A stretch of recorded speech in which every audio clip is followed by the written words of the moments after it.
hinahanap mo ay ready for occupancy at malapit sa Manila, boundary lang to ng Imus at General Trias, super near kay Cavite Laguna Expressway at Open Canal Road, connecting the Anghari Road. Don't skip this video. This is Pao Pipito, your home search buddy. Meron tayong minimum lot size na 48 square meters, kaya meron tayong provision for 1 carport at included na rin ang ating fence and gate. Upon turnover, nasa service area na ang ating kitchen sink para maging space saver ito at ma-maximize natin ang ating ground floor. We also have here our toilet and bath na may complete fixtures.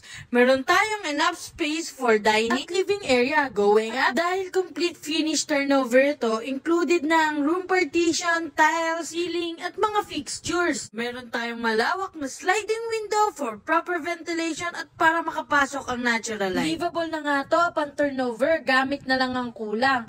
Total of 3 bedrooms ang meron tayo dito at ang master's bedroom natin ay napakalawak at meron tayong 1 toilet and bath. Kaya kung ikaw ay naghahanap ng ready for occupancy property, tamang-tama si Liston para sa'yo. So send me direct message para ma-schedule na natin ang viewing.